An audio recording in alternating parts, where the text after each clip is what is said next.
आप देख रहे हैं जय भारत टीवी। उत्तराखंड में कांग्रेस ने 3 सीटों पर प्रत्याशी घोषित किए और इस घोषणा के बाद विपक्षी दल कांग्रेस के भीतर और बीजेपी की ओर से तमाम तरह की कयासबाजियां, बयानबाजियां सामने आई। बीजेपी का चुटकी लेना तो बनता है, लेकिन कांग्रेस के भीतर भी इस तरह के सवाल अब उठने लगे हैं कि क्या चुनाव से पहले कांग्रेस घुटने टेक गई या बैकफुट पर आ गई, क्योंकि जो टिकटों में जो नाम आए वो दरअसल चौंकाने वाले आए। लग ये रहा था कि अल्मोड़ा सीट में प्रदीप टम्टा लगातार चुनाव हारते आ रहे हैं। इस बार कांग्रेस कोई एक्सपेरिमेंट करेगी, किसी दूसरे प्रत्याशी के चेहरे को लाएगी सामने, ताकि लगातार 2 बार से सांसद रहकर अजय टम्टा की जो एंटी इनकम्पेंसी लोगों के बीच में है उसका फ़ायदा मिल सके। लेकिन ऐसा हुआ नहीं, प्रदीप टम्टा की वापसी हो गई। इसके बाद टिहरी सीट पर सबकी नज़रें थी।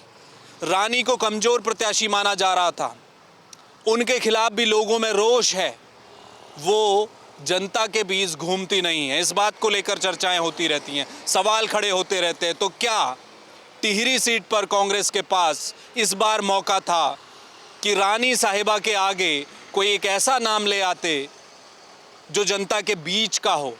लेकिन टिकट दिया गया पूर्व विधायक जोत सिंह गुनसोला को।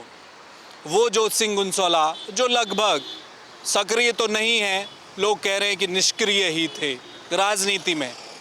क्या ऐसे चेहरे को लाकर कांग्रेस ने गलती की है?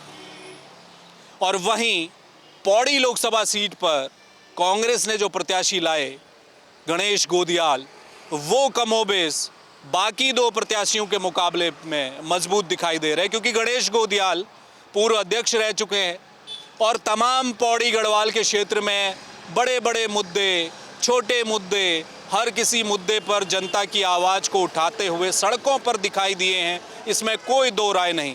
तो पौड़ी सीट पर कांग्रेस को संतोष कर लेना चाहिए, लेकिन 2 सीटों पर क्या कांग्रेस गलती कर गई?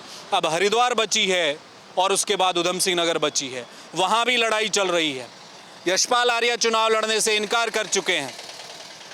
भुवन कापड़ी लाइन में है, रंजीत रावत उधम सिंह नगर से लाइन में है, प्रकाश जोशी भी लाइन में है। अनुसूचित जाति का दूसरा टिकट नहीं हो सकता, तो इसलिए क्या यशपाल आर्या बाहर हैं दौड़ से? तो क्या एक ब्राह्मण चेहरा उधम सिंह नगर नैनीताल लोकसभा सीट में आने जा रहा है? रंजीत रावत ठाकुर हैं, प्रकाश जोशी ब्राह्मण है, क्या उन्हीं को टिकट मिलेगा? प्रकाश जोशी राहुल गांधी के करीब भी हैं।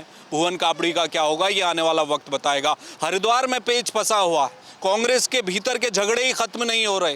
हरीश रावत कह रहे हैं कि पुत्र को, मेरे बेटे वीरेंद्र रावत को टिकट दिया जाए। वो वीरेंद्र रावत जो कांग्रेस में कहाँ है किसी को नहीं पता।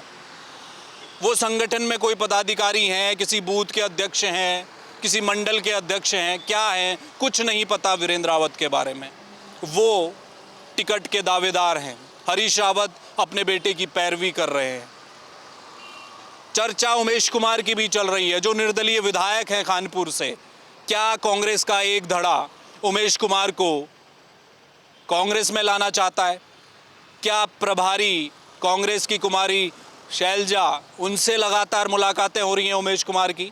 आने वाले 1-2 दिन में बहुत कुछ बड़ा घटनाक्रम हो सकता है। या ये भी हो सकता है कि आखिर में हरीश रावत, जैसी उनकी आदत रही है, कि वो चुनाव मैदान में फिर उतर जाएंगे।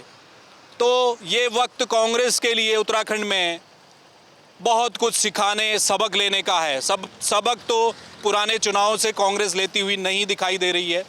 झगड़े कुछ दिखाई दे रहे हैं और बड़ा चुनाव है, सामने बीजेपी जैसी पार्टी है, प्रधानमंत्री नरेंद्र मोदी जैसा बड़ा चेहरा है जिसे टक्कर देनी है।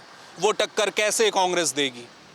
क्या वो लोग जो राजनीति में कभी सक्रिय नहीं दिखाई दिए, ऐसे चेहरों पर क्या कांग्रेस वोट खींच पाएगी?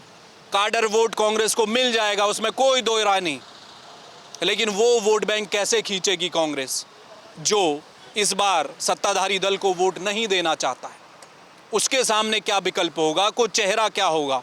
तो यहाँ पर कांग्रेस का मामला उलझता हुआ दिखाई दे रहा है। अब देखना यह है कि आने वाले 2-4 दिनों में जब दिल्ली में तमाम बैठकों का दौर ख़त्म होगा तो क्या हरिद्वार में कुछ नया होने वाला है, उधम सिंह नगर में कुछ नया होने वाला है, क्योंकि बीजेपी के अभी 2 सीटें घोषित होनी बाकी हैं, जिसमें एक हरिद्वार है और दूसरी पौड़ी।